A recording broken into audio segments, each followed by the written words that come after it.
Hello and welcome.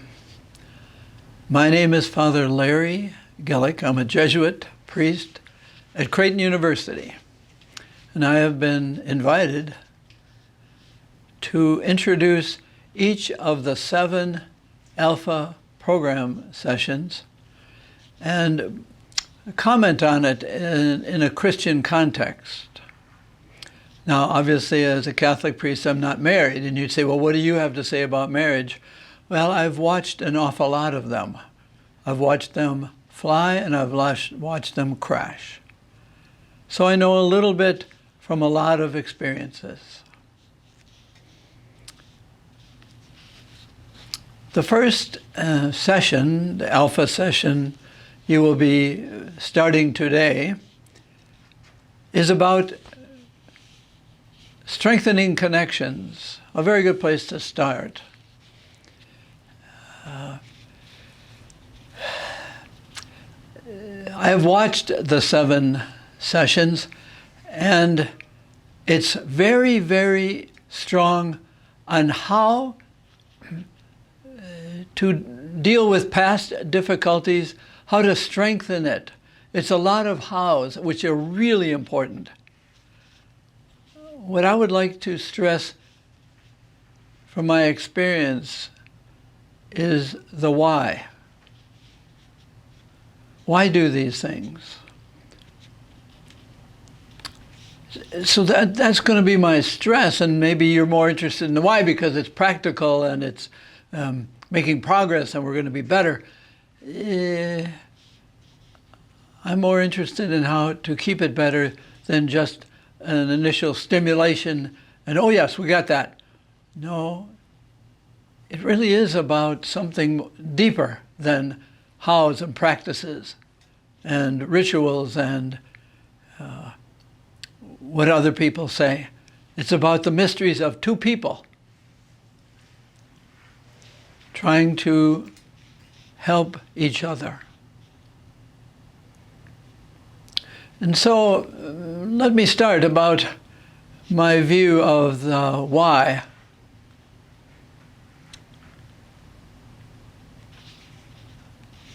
I believe that we are each an unbelievably unsolvable mystery. Objects are meant to be solved. A pencil, a pen, even a computer. Somebody must know how those things work, how they get fixed and created. Those are objects. Most marriages crash when the other becomes an object of envy, dislike, jealousy. No, mysteries. Mystery is attractive. Objects become boring. So God is a mystery, not to be solved, not to be figured out, but to be sought for, and to be sought for by that God.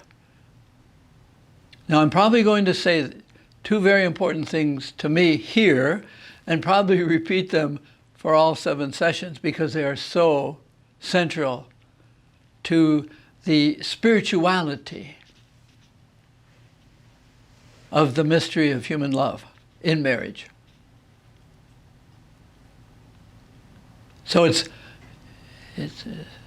my belief that we are mysteries.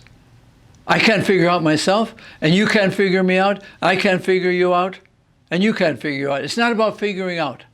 It's about living with. And in my spirituality, we are created, if you know anything about Genesis, that on the 6th day, God created human beings in the image of God. Well, what is that image? Creator. The first 5 days, God is creating, and He creates human beings in His image as creator. So we are creators. And marriage is a commitment in which you say, not to each other, but to God, my humanity, I vow to you that I will help you create her or him. That marriage is a vow to God that I will assist you in creating her. My part as husband, this is the why, not the how. The how is all kinds of ways, but the why is you don't know yourself. You aren't totally created yet.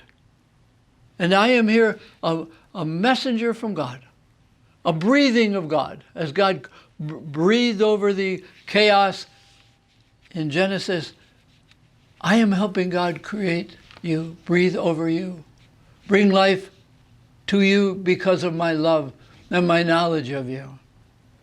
That's quite a commitment. Because we are so centered on what's going to create me. What is going to create me? How am I going to create myself? Self-made men and women. No. Self-made people deserve what they get. They get only themselves as their own creation. But what a wonderful commitment that two people make to each other. I am going to help you by helping God create you. To bring order out of chaos, light out of darkness. What a wonderful commitment. Well, that's very central. And you're going to go through this program, and it's going to be about communication and forgiving and all these things. It's wonderful. But it's all because of the commitment that you make to one another, that you're not going to leave each other in your own individual chaos, your own disorder.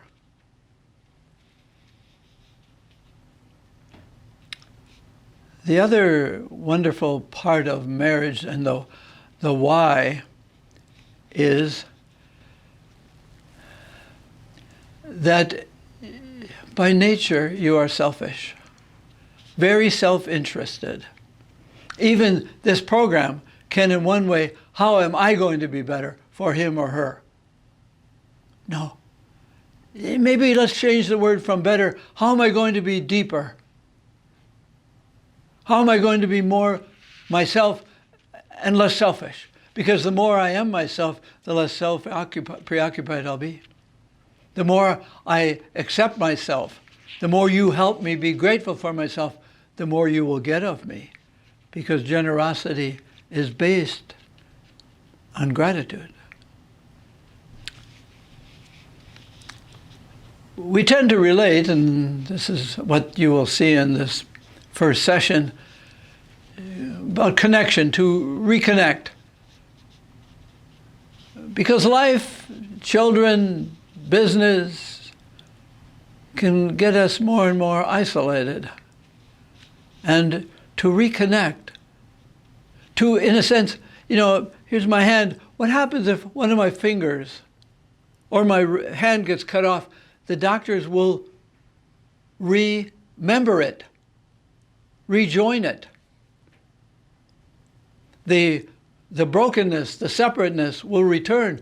That union comes from remembering. So reconnecting is another way of saying it, of getting in touch with me first, and you're going to help me get in touch with me, and I'm going to help you get in touch with you. One interesting feature that I have heard people in love say, married people, and see if this is true in your lives. I think I met you before I met you. I think I knew something of the husband or wife I would marry. I knew them in other relationships. But they just didn't turn the corner. They just, but I like something in them. And I like something in that person, but you, I've met you in the totality of the partialities of others, if that makes sense. I knew you before I knew you. I loved all that is in you because I loved what was in others partially. And so I'm reconnecting with what I really love in you. I have always loved in others, appreciated, received. And it's very good to maybe share about that. And so at these sacred times, you are entering in to a very sacred journey. And to not get so attracted with the how, which is beautiful and very meaningful, and you'll enjoy it. And they talk to all kinds of people, talking about the how it didn't work and how it is working, what broke us apart and what brought us together. But I'm interested in the spirit that is within you. You loved each other's personalities and bodies and histories, and you marry each other's history, and you'll see that in these sessions. But to love the spirit in each other, and has there been a fracturing of that spirit, a deadening of that spirit? That's what we're after. To recreate, to bring to life again the spirit that originally attracted you, and you to her or him. It's a courageous journey you're on, and it's going to be more fun sometimes and painful some others perhaps, but it's worth it. But the journey of 1,000 miles begins today. Blessings.